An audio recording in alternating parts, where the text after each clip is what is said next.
ಎಲ್ಲರಿಗೂ ನಮಸ್ಕಾರ. Welcome to our YouTube channel Mangala Shivamogga. ಇದು ಮನಸ್ಸುಗಳ ಕಥಾಗುಚ್ಛ ಯೂಟ್ಯೂಬ್ ಚಾನಲ್ಗೆ ತಮ್ಮೆಲ್ಲರಿಗೂ ಆತ್ಮೀಯ ಸ್ವಾಗತ.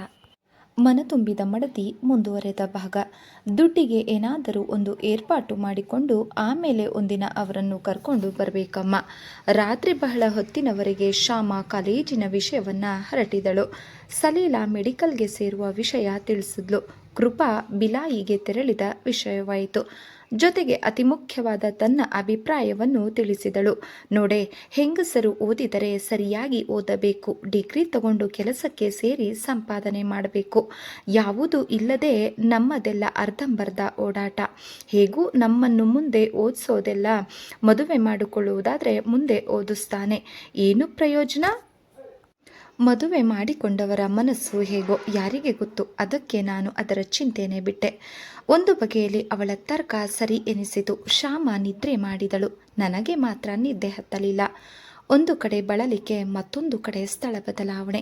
ಮೊದಲು ನಾ ಮಲಗುತ್ತಿದ್ದ ಜಾಗದಲ್ಲಿ ಮಲಗಿದ್ದೇನೆ. ಆದರೂ ಪಕ್ಕದಲ್ಲಿ ಇರಬೇಕಾದವರು ಇರಲಿಲ್ಲ. ಅಯ್ಯೋ, ಇನ್ನು 8 ದಿನ ಹೇಗೆ ಕಳೆಯಲಿ ಎಂದೆನಿಸಿತು. ಅವರ ನೆನಪಿನಿಂದ ನನಗೆ ಎದ್ದು ಕುಳಿತುಕೊಳ್ಳುವಂತಾಯಿತು. ಎದ್ದು ಕುಳಿತೆ. ಹಾಸಿಗೆಯ ಮೇಲೆಲ್ಲ ಕೈ ಆಡಿಸಿದೆ. ನನಗೆ ಅಳು ಬರುವಂತಾಯಿತು. ಅವರು ಸಹ ಈಗ ಒಬ್ಬರು ನನ್ನನ್ನು ನೆನೆಯುತ್ತಾ ಮಲಗಿರಬೇಕಲ್ಲವೇ ಎಂದು ಯೋಚನೆ ಬಂತು. ಅವರ ಚಲನವಲನ, ಅವರ ಮಾತು ಎಲ್ಲವನ್ನು ಜ್ಞಾಪಿಸಿಕೊಂಡು ಒದ್ದಾಡಿದೆ. ಛೇ ಪಾಪ, ನಾನು ಹೊರಟಾಗಿ ಏನೇನು ಅಂದು ಬಿಡುತ್ತೇನಲ್ಲ ಎಂದು ನಾನೇ ಮರುಗಿದೆ. ಮತ್ತೆ ಮಲಗಿದೆ. ಯಾವಾಗಲೋ ನಿದ್ರೆ ಬಂತು. ಮರುದಿನ ಸಂಜೆ 5 ಗಂಟೆಗೆ ಹಣ್ಣಿನ ಚೀಲಗಳೊಂದಿಗೆ ಅವರು ಬಂದರು. ನನಗೆ ಬಲು ಸಂಕಟವಾಯಿತು. ಅವರಿಗಿದ್ದ ಸಹನೆ ನನಗಿರಲಿಲ್ಲ. ಮಾತುಕತೆ, ತಿಂಡಿ, ತೀರ್ಥ ಎಲ್ಲ ಮುಗಿದ ನಂತರ ಅವರು ನನ್ನ ಕಡೆ ತಿರುಗಿ, ಈಗ ಹೇಗಿದ್ದೀರಾ, ಔಷಧಿ ಏನಾದರೂ ತಗೋಬೇಕಂತ ಎಂದರು.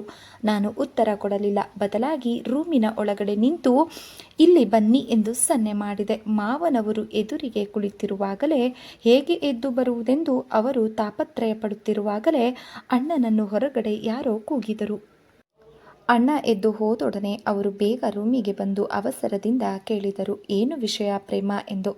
ನಾನು ಅವರ ಕೈ ಹಿಡಿದು ಜಗ್ಗುತ್ತಾ ಹೇಳಿದೆ, ಎಷ್ಟು ದಿನ ಆಯ್ತ್ರಿ ನಾನು ನಿಮ್ಮನ್ನ ನೋಡಿ. ನಿಮ್ಗೇನು ನನ್ನ ನೆನಪು ಕೂಡ ಇರೋಲ್ವಾ? ಅವರು ಗಟ್ಟಿಯಾಗಿ ನಗುತ್ತಾ ಗೇಲಿ ಮಾಡಿದರು. ನಿಜವೇ ಹುಡುಗಿ, ನಿನ್ನೆ ಸಂಜೆಯಿಂದ ಇಲ್ಲಿಯವರೆಗೆ 24 ಯುಗ ಆಯಿತು ನಿನ್ನ ನೋಡಿ. ಈ ಅವಧಿ ಏನು ಸಾಮಾನ್ಯವೇ? ನನಗೆ ಮದುವೆ ಆಗಿದೆ ಅನ್ನೋ ವಿಷಯ ಮರೆತೇ ಹೋಗಿತ್ತು ನೋಡು. ಈಗ ನೀನು ಕರೀದೆ ಇದ್ದಿದ್ರೆ ಹಾಗೆ ಹೊರಟು ಹೋಗ್ತಿದ್ನೋ ಏನೋ. ಇರ್ಲಿ, ಏನು ವಿಷಯ? ವಿಷಯ ಏನಿದೆ? ಹುಣಸೆಕಾಯಿ, ಮನೇಲೆಲ್ಲ ಚೆನ್ನಾಗಿದ್ದಾರಾ? ಇದ್ದಾರೆ. ನಿನ್ನೆಯಿಂದ ಇಲ್ಲಿಯವರೆಗೆ ಹೇಳೋ ಅಂತ ಅನಾಹುತ ಏನೂ ಆಗಿಲ್ಲ. ಎಷ್ಟೇ ಜ್ಞಾಪಿಸಿಕೊಂಡರೂ ನಾನು ಇಲ್ಲಿಗೆ ಬಂದು ಬಹಳ ದಿನಗಳಾದಂತೆ ತೋರುತ್ತಿತ್ತು. ನಾನು ಕೇಳಿದೆ, ನನ್ನ ಯಾವಾಗ ಕರ್ಕೊಂಡು ಹೋಗ್ತೀರಿ? ಅವರು ಕಣ್ಣರಳಿಸಿ ಕೇಳಿದರು. ಎಲ್ಲಿಗೆ? ಎಲ್ಲಿಗೆ ಅಂದರೆ ನಮ್ಮನೆಗೆ. ಉದ್ಧಾರ ಆಯಿತು ಬಿಡು. ಇದೇ ಏನು ನೀನು ರೆಸ್ಟ್ ತಗೊಂಡಿದ್ದು? ಇರಲಿ, ಒಂದು 8 ದಿನ ಹಾಯಾಗಿರು, ಆಮೇಲೆ ಕರ್ಕೊಂಡು ಹೋಗ್ತೀನಿ. ನಿನ್ನ ಮನೆ ಎಲ್ಲೂ ಹೋಗೋದಿಲ್ಲ. ಒಳ್ಳೆ ಪಿಕ್ಚರ್ಗಳು ಬಂದಿವೆ. ನಾಳೆ ಯಾವುದಕ್ಕಾದರೂ ಹೋಗೋ ಹಾಗಿದ್ರೆ ಸಂಜೆ ನಾನು ಬಂದು ಕರ್ಕೊಂಡು ಹೋಗ್ತೀನಿ. ನಾ ಬಲ್ಲೆ, ನನಗಿನ್ನೂ ಸರಿಯಾಗಿಲ್ಲ. ನೀವು ನಾಳೆ ಬರ್ತೀರಾ ಅಷ್ಟೇ? ಓ, ಖಂಡಿತ ಬರ್ತೀನಿ. ಇನ್ನು 24 ಯುಗಕ್ಕೆ. ಅಯ್ಯೋ ರಾಮ, ಹೋಗಿಪ್ಪ. ಈಗೋ ಹೊರಟೆ. ಆದರೆ ನೀನು ಇನ್ನು 8 ದಿನ ಇಲ್ಲೇ ಇರೋ. ಅಷ್ಟರಲ್ಲಿ ನಿನ್ನ ತಂಗಿ ಮದುವೆ ಸೆಟಲ್ ಆದರೂ ಆಗಬಹುದು. ಅದು ನಿಜ ಅನಿಸಿತು ನನಗೆ. ನಾನು ಮಾತನಾಡಲಿಲ್ಲ. ನಾನು ಬರಲಾ ಅನ್ನುತ್ತಾ ಮೆಲ್ಲನೆ ನನ್ನಿಂದ ಬಿಡಿಸಿಕೊಂಡು ಕೆನ್ನೆಗೆ ತಟ್ಟಿ ಅವರು ಹೊರಟು ಹೋದರು. ಪ್ರತಿದಿನ ತಪ್ಪದೆ ಅವರು ಬರುವರು. ದಿನಕ್ಕೂ ಅವರ ಮುಖದಲ್ಲಿ ಒಂದು ಬಗೆಯ ಧನ್ಯತೆಯನ್ನು ನಾನು ಕಾಣುತ್ತಿದ್ದೇನೆ. ಆದರೂ ಸಹ ಅದೇನೆಂದು ನನ್ನ ಅಲ್ಪಮತಿಗೆ ನಿಲುಕಲಿಲ್ಲ. ಮತ್ತೆ 3 ದಿನ ಕಳೆಯಿತು. ಅಣ್ಣ ಆಫೀಸಿನಿಂದ ಬಂದೊಡನೆ ಅಮ್ಮನ ಹತ್ತಿರ ಹೇಳಿದರು, ನಾಡಿದ್ದು ಸಂಜೆ ಅವರೆಲ್ಲ ಬರ್ತಾರಂತೆ. ಸೂರಪ್ಪನವರೇ ಕರ್ಕೊಂಡು ಬರ್ತಾರೆ. ಅವರು 4-5 ಜನ ಬರಬಹುದು. ಅಮ್ಮ ಸ್ವಲ್ಪ ಸಂದಿಗ್ಧವಾಗಿ ಹೇಳಿದರು. ದುಡ್ಡಿನ ವಿಷಯ ನೋಡಿಕೊಳ್ದೇನೆ ಸುಮ್ಮನೆ ಅವರು ನೋಡಿ ಒಪ್ಕೊಂಡ್ರೆ ಆಮೇಲೆ ಏನು ಮಾಡ್ತೀರಿ? ಏನು ನೋಡೋಣ, ಎಲ್ಲ ಸೂರಪ್ಪನದೇ ಕಾರ್ಬಾರು. ದುಡ್ಡು ಕೊಡ್ತೀನಿ ಅಂತ ಹೇಳಿದ್ದಾನೆ ಅವನೇ. ಅಲ್ಲ ಅಂದರೆ 4-5 ಸಾವಿರ ಅಂದರೆ ಏನು ಹುಡುಗಾಟವೇ? ಭೂಮಿನ ಕಾಣಲಿಲ್ಲ, ಎಲ್ಲಿಂದ ತರ್ತಾರಂತೆ ಆ ಪಾಟಿ ದುಡ್ಡನ್ನು? ಯಾಕೆ ಅಷ್ಟು ಗಾಬರಿ ಆಗ್ತೀಯಾ? ಸೂರಪ್ಪ ಹೇಳಿದ ಮೇಲೆ ತಪ್ಪೋನಲ್ಲ. ಸದ್ಯ ಮದುವೆ ಕಳೀಲಿ, ಆಮೇಲೆ ನೋಡಿಕೊಳ್ಳೋಣ ನಿಧಾನವಾಗಿ. ನಾನು ಮಧ್ಯೆ ಬಾಯಿ ಹಾಕಿದೆ. ಏನಣ್ಣ, ಅಷ್ಟೊಂದು ಸಾಲ ಮಾಡಿದರೆ ತೀರಿಸೋ ಬಗ್ಗೆ ಹೇಗೆ? ನನ್ನ ಮದುವೆ ಸಾಲನೇ ಇನ್ನು ಕೂತಿದೆಯಲ್ಲ. ಇರ್ಲಮ್ಮ ಬಿಡು, ಸಾಲ ಇದ್ರೆ ಏನಾಯ್ತು, ನಿಧಾನವಾಗಿ ತೀರ್ಸ್ಕೋತೀನಿ. ಈಗ ನೀನು ಒಳ್ಳೆ ಮನೆ ಸೇರಿ ಸುಖವಾಗಿಲ್ವೇ? ಯಾವುದು ಮುಖ್ಯ ಹೇಳು? ಹಾಗೆ ಇವರು ಒಳ್ಳೆ ಜನ. ಹುಡುಗ ಲಕ್ಷಣವಾಗಿದ್ದಾನೆ, ವಿದ್ಯಾವಂತ, ವಿವೇಕಶಾಲಿಯಾಗಿ ಕಾಣಿಸ್ತಾನೆ. ದುಡ್ಡಿನ ಮುಖ ನೋಡ್ತಾ ಕೂತ್ಕೊಂಡ್ರೆ ಈಗಿನ ಕಾಲದಲ್ಲಿ ಒಳ್ಳೆಯವರ ಸಿಗುತ್ತೇನಮ್ಮ? ನಾನು ನಿರುತ್ತರಳಾದೆ. ಮರುದಿನ ನಮ್ಮವರು ಬಂದಾಗ ಎಲ್ಲ ವಿಷಯ ಅವರಿಗೆ ತಿಳಿಸಿ, ಬೀಗರು ಬರುವ ವೇಳೆಗೆ ನೀವು ಬರಬೇಕೆಂದು ತಿಳಿಸಿದೆ. ಅವರು ಅಣ್ಣನ ಹತ್ತಿರ ಹೇಳಿದರು, ನಾನು 3 ಗಂಟೆಗೆ ಇಲ್ಲಿಗೆ ಬರ್ತೇನೆ, ನಾನು ಸೂರಪ್ಪನವರು ಹೋಗಿ ಅವರನ್ನು ಕರ್ಕೊಂಡು ಬರ್ತೀವಿ ಎಂದು. ಅಣ್ಣನಿಗೆ ಬಲು ಸಂತೋಷವಾಯಿತು. ಆ ದಿನ ಬಲು ಸಡಗರ. ಶ್ಯಾಮಗೆ ಎಲ್ಲಿಲ್ಲದ ಬಡಿವಾರ, ಒಯ್ಯಾರ. ಆದರೂ ಎಲ್ಲ ತಯಾರಿ ಅವಳೇ ಮಾಡಿದಳು. ನಾನು ಮದುವೆಯಾದ ಮೇಲೆ ಬಲು ಸೋಮಾರಿಯಾಗಿ ಬಿಟ್ಟಿದ್ದೆ. ಕೂತು ಕೂತು ತಿಂದು ಮೈ ಕಳ್ಳ ಮೈಯಾಗಿತ್ತು. ಜೊತೆಗೆ ಈಗ ಇದೊಂದು ನೆವ ಬೇರೆ. ಅಣ್ಣನ ತಾಪತ್ರಯದ ಬಗ್ಗೆ ನಾನು ಚಿಂತಿಸಿದಷ್ಟು ಶ್ಯಾಮ ಚಿಂತಿಸುತ್ತಿರಲಿಲ್ಲ. ಅಕ್ಕನೂ ಅಷ್ಟೆ. ತನಗೆ ಬೇಕಾದನ್ನು ನಿರ್ದಾಕ್ಷಿಣ್ಯದಿಂದ ಕೇಳಿ ತೆಗೆದುಕೊಳ್ಳುವುದು ಅವಳ ಸ್ವಭಾವ. ನಾನೊಬ್ಬಳೇ ಅನಾವಶ್ಯಕವಾಗಿ ತಲೆ ಕೆಡಿಸಿಕೊಳ್ಳುತ್ತಿದ್ದವಳು. ಈ ಬಾರಿಯೂ ಮಾಮೂಲಾಗಿ ಬನಶಂಕರಮ್ಮನವರು ಹಾಜರಾದರು. ಸೂರಪ್ಪನವರು ನಮ್ಮನೆ ಮದುವೆ ಕಾಂಟ್ರಾಕ್ಟ್ ತೆಗೆದುಕೊಂಡಂತಿತ್ತು. ಅವರು ಬಂದು ಗಜಿಬಿಜಿ ಮಾಡಿದರೂ ಮಾಮೂಲಾಗಿ ತಯಾರಿ ಎಲ್ಲ ಮುಗಿಯಿತು. ನನ್ನಂತೆ ಶ್ಯಾಮ ಉದಾಸೀನಳಾಗಿರಲಿಲ್ಲ. ಬಹಳ ಎಚ್ಚರಿಕೆಯಿಂದ ಅಲಂಕರಿಸಿಕೊಂಡಿದ್ದಳು. ಏನೋ ಒಂದು ಬಗೆಯ ಉಲ್ಲಾಸದಿಂದ ಮೈ ತುಂಬಿಕೊಂಡು ಗೆಲುವಾಗಿದ್ದಳು. 3 ಗಂಟೆಗೆ ನಮ್ಮವರು ಹಾಜರಾದರು. ಇಲ್ಲಿಯ ಸಡಗರ ನೋಡಿ ಶ್ಯಾಮನ ಕಡೆ ತಿರುಗಿ, ಆಯ್ತಮ್ಮ, ಈಗಲೇ ನಮ್ಮಿಂದ ಆದಷ್ಟು ಕೆಲಸ ತೆಗೀರಿ, ಆಮೇಲೆ ಇಂಗ್ಲೆಂಡ್ಗೆ ಹಾರಿ ಬಿಡ್ತೀಯ. ಆದರೆ ಇಂಗ್ಲೆಂಡಿಗೆ ಹೊರಡುವೆನೆಂಬ ಭರವಸೆ ಅವಳಿಗೆ ಇರಲಿಲ್ಲ. ಅವಳು ಕೂಡಲೇ ಉತ್ತರ ಕೊಟ್ಟಳು, ಆ ಮಾತೆಲ್ಲ ಈಗಲೇ ಹೇಳಬೇಡಿ ಭಾವ, ಆಮೇಲೆ ನಿಮ್ಮ ಮಾತು ಖಾಲಿ ಆದೀತು. ಮತ್ತೆ ಸ್ವಲ್ಪ ಹೊತ್ತಿನಲ್ಲಿ ಸೂರಪ್ಪನವರು ಕಾರಿನಲ್ಲಿ ಹೊರಟರು. ಆಮೇಲೆ ಒಂದೊಂದು ಗಳಿಗೆಯನ್ನು ಎಣಿಸುತ್ತಾ ಕುಳಿತೆವು. 3/4 ಗಂಟೆಯಲ್ಲಿ ಕಾರು ಬಂದಿತು. ನಾನು ದಣಿವನ್ನು ಮರೆತು ಎದ್ದು ಬಾಗಿಲಿಗೆ ಬಂದೆ. ಬಂದವರು 4 ಜನ. ವರ, ಅವರ ಅಣ್ಣ, 2 ಅತ್ತಿಗೆಯರು. ಅವರಲ್ಲೆಲ್ಲ ನೋಡಿ ನನಗೆ ಹೆಮ್ಮೆಯೇ ಆಯಿತು. ಅವರಲ್ಲೆಲ್ಲ ಲಕ್ಷಣವಾಗಿದ್ದವನೆಂದರೆ ಆ ಹುಡುಗ ಮಾತ್ರ. ದಷ್ಟಪುಷ್ಟವಾಗಿ ಆರೋಗ್ಯವಂತನಾಗಿದ್ದ. ಅಣ್ಣ ಮಾತ್ರ ನಮ್ಮವರಿಗಿಂತ ಕೊಂಚ ಕಡಿಮೆ. ಹುಡುಗನ ಬಣ್ಣ ತೆಳುವಾಗಿ ಉದ್ದವಾಗಿದ್ದಾನೆ. ಅತ್ತಿಗೆಯವರು ತೀರಾ ಸಾಮಾನ್ಯ. ಆದರೆ ಅವರೆಲ್ಲರೂ ಏನೋ ಒಂದು ಬಗೆಯಲ್ಲಿ ಬೆವರುತ್ತಿದ್ದಂತೆ ಕಾಣುತ್ತಿದ್ದರೂ ನಾವು ಎಷ್ಟೇ ಉಪಚರಿಸಿದರೂ ಅವರುಗಳಿಗೂ ಅತ್ತಿತ್ತ ನೋಡುವರು. ವರನು ಸಹ ಏನೋ ಒಂದು ಬಗೆಯ ಕೀಲುಗೊಂಬೆ ಅಂತಾಡುತ್ತಿದ್ದ. ಯಾರು ಹೇಗೆ ಹೇಳಿದರೂ ಹಾಗೆ. ಅಂತೂ ಎಲ್ಲ ಒಳಗೆ ಬಂದು ಕುಳಿತರು. ಶ್ಯಾಮ ಅಡುಗೆ ಮನೆಯಲ್ಲಿ ಇದ್ದಳು. ಅವಳಿಗೆ ಯಾವ ಗಾಬರಿಯೂ ಇಲ್ಲ. ಬನಶಂಕರಮ್ಮನವರು ಉಪಚರಿಸುತ್ತಿರುವಾಗಲೇ ಕೂಲಂಕುಷವಾಗಿ ಇವರ ಇತಿಹಾಸವನ್ನೆಲ್ಲ ತಿಳಿದುಕೊಂಡರು. ಆ ಹೆಂಗಸರು ಬೆರಗಾಗಿ ನಮ್ಮನ್ನೆಲ್ಲ ನೋಡುತ್ತಿದ್ದರು. ಹುಡುಗನನ್ನು ಮತ್ತೆ ಮತ್ತೆ ಸರಿಯಾಗಿ ನೋಡಿದೆ. ಸ್ವಲ್ಪ ಹೊತ್ತಿನ ನಂತರ ನಾನು, ಅಣ್ಣ ತಿಂಡಿ ತೀರ್ಥ ಹಂಚಿದೆವು. ಮೈಸೂರು ಪಾಕು, ಉಪ್ಪಿಟ್ಟು, ಹಣ್ಣು, ಕಾಫಿ ಇತ್ಯಾದಿ. ಗಂಡಸರೆಲ್ಲ ಒಂದೆಡೆ ಕುಳಿತಿದ್ದರು. ಅವರಿಗೆಲ್ಲ ತಿಲಕಪ್ರಾಯರಾಗಿ ನಮ್ಮವರು ಮಧ್ಯೆ ಕುಳಿತಿದ್ದರು. ನಾನು ಮನದಲ್ಲೇ ಅಂದುಕೊಂಡೆ, ಇವರು ಹಣ ತೆಗೆದುಕೊಂಡರೇನು? ಇವರ ಸಮಾನ ಯಾರಿದ್ದಾರೆ ನಮ್ಮಲ್ಲಿ? ಅವರನ್ನೆಲ್ಲ ಇವರಿಗೆ ನಿವಾಳಿ ಹಾಕಬೇಕು ಎಂದು. ಈಗ ನನ್ನ ಹೊಟ್ಟೆಯಲ್ಲಿರುವ ಮಗು ತಂದೆಯಂತೆಯೇ ಹುಟ್ಟಿದರೆ ಸಾಕು, ನನಗೆ ಮತ್ತೇನು ಬೇಡ. ನಾನು ಹೀಗೆ ಯೋಚಿಸುತ್ತಿರುವಾಗಲೇ ಬನಶಂಕರಮ್ಮ ಶ್ಯಾಮಲನನ್ನು ಕರೆದರು. ಬಾಮ ತಾಯಿ ಶ್ಯಾಮಲ, ನೀನು ಇಲ್ಲೇ ಕೂತ್ಕೋ ಬಾಮ್ಮ. ಶ್ಯಾಮಲ ಅಂಜು ಅಳುಕು ಇಲ್ಲದೆ ಬಂದು ಆ ಹೆಂಗಸರ ಪಕ್ಕದಲ್ಲಿ ಕುಳಿತಳು. ಅವರಿಬ್ಬರು ಬೆರಗುಗಣ್ಣುಗಳಿಂದ ಅವಳನ್ನು ನೋಡಿದರು. ಅಷ್ಟು ಹೊತ್ತಿಗೆ ಹುಡುಗನ ಕಣ್ಣು 3 ಸಾರಿ ಒಳನುಗ್ಗಿ ಸೋತು ಹೋಗಿತ್ತು. ಈಗ ಶ್ಯಾಮನನ್ನು ಕಂಡೊಡನೆ ನಮ್ಮವರ ಸಂಗಡ ಮಾತು ಕಡಿಮೆ ಮಾಡಿ ದೃಷ್ಟಿಯನ್ನು ಒಳಗೆ ಕಳಿಸಿದ. ಹಣದ ವಿಷಯ ಮೊದಲೇ ಇತ್ಯರ್ಥವಾಗಿತ್ತಾದ ಕಾರಣದಿಂದ ಈ ಹೆಣ್ಣು ನೋಡುವ ಶಾಸ್ತ್ರ ನೆಪ ಮಾತ್ರ ಆಗಿತ್ತು. ಎಲ್ಲ ಮುಗಿಯಿತು. ಕಡೆಗೆ ಬೀಗರ ಬಿಂಕವೆಂಬಂತೆ ಓರುಗಿತ್ತಿ ಕೇಳಿದರು, ಸಂಗೀತ ಕಲ್ತಿದ್ದೇನಮ್ಮ?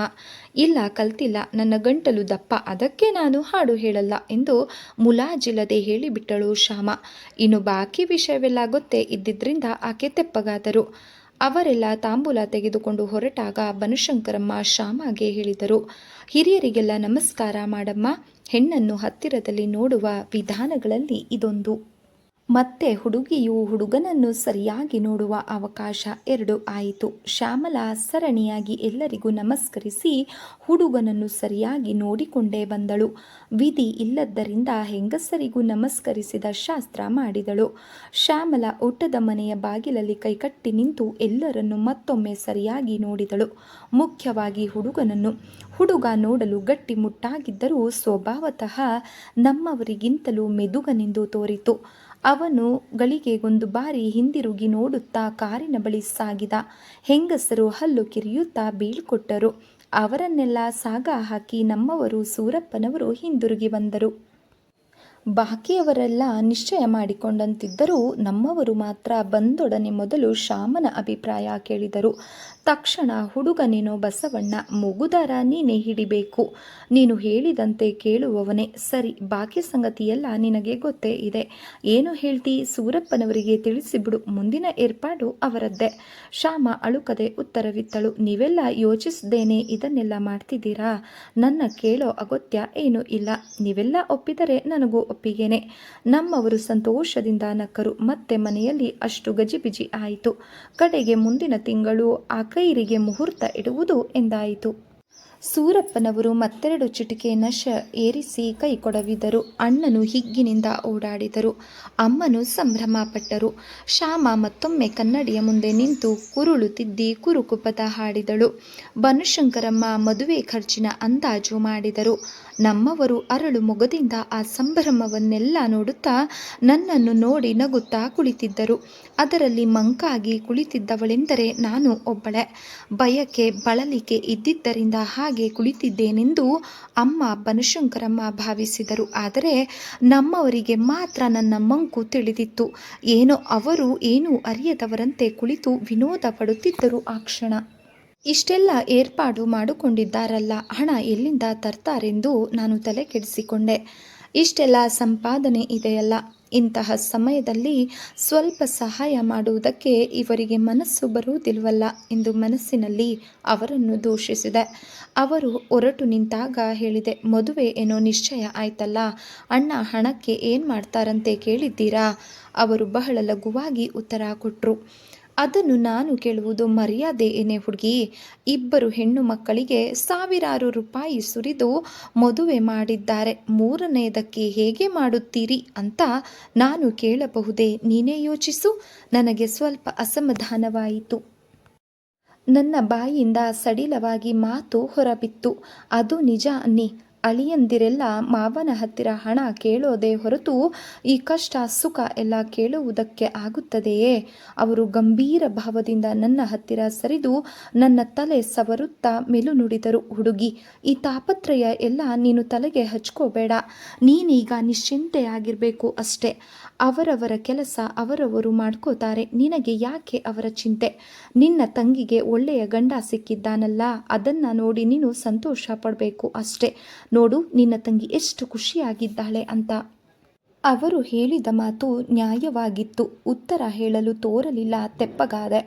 ನಾಳೆ ಬರ್ತೀನಿ ಪ್ರೇಮ ಅನ್ನುತ್ತಾ ಅವರು ಹೊರಗೆ ಹೋಗಿ ಎಲ್ಲರಿಗೂ ತಿಳಿಸಿ ಹೊರಟು ಹೋದರು. ಮರುದಿನ ಅಕ್ಕನಿಗೆ ಕಾಗದ ಬರೆದಾಯಿತು. ಈ ಬಾರಿಯೂ ಅಕ್ಕನಿಗೆ ಹಣದ ವಿಷಯ ತಿಳಿಸಲಿಲ್ಲ. 8 ದಿನಗಳೊಳಗೆ 7 ತಿಂಗಳ ಹೊಟ್ಟೆ ಹೊತ್ತುಕೊಂಡು ಅಕ್ಕ ಬಂದಿಳಿದಳು. ಮದುವೆ ಹತ್ತಿರವಿದ್ದುದರಿಂದ ಅದು ಮುಗಿಯುವವರೆಗೂ ಇಲ್ಲಿಯೇ ಇರುತ್ತೇನೆಂದು ಒಂದು ದಿನ ಹೋಗಿ ಅತ್ತೆಯವರಿಗೆ ತಿಳಿಸಿ ಬಂದೆ. ನನ್ನ ಮನೆ ಒಡವೆ ವೈಭವ ನೋಡಿ ಅಕ್ಕ ಅಸೂಹೆ ಪಟ್ಟಳು. ನನ್ನ ಅತ್ತೆಯವರ ಪ್ರೀತಿ ವಿಶ್ವಾಸ ಕಂಡು ಬೆರಗಾದಳು. ತನ್ನ ಮನೆಯವರ ವಿಚಿತ್ರಗಳನ್ನೆಲ್ಲ ಯಾವಾಗಲೂ ಹೇಳುತ್ತಿದ್ದಳು. ಈ ಸಾರಿಯೂ ಅವಳು ಬಾಣಂತನ ಮುಗಿಸಿಕೊಂಡು ಹೋಗುವುದಕ್ಕೆ ತಯಾರಾಗಿಯೇ ಬಂದಿದ್ದಳು. ಈಗಲೂ ಗಂಡು ನೋಡುವಾಗ ತನಗೆ ತಿಳಿಸಲಿಲ್ಲವೆಂದು ಅಣ್ಣನೊಡನೆ ವಾದ ಮಾಡಿದಳು. ಅಂತೂ ಮದುವೆಯ ಕೆಲಸ ಬರದಿಂದ ಸಾಗಿತು. ಮದುವೆಯ ತಯಾರಿ ನಡೆದಾಗಲೂ ಅಕ್ಕನ ತಕರಾರು ಇದ್ದೇ ಇತ್ತು.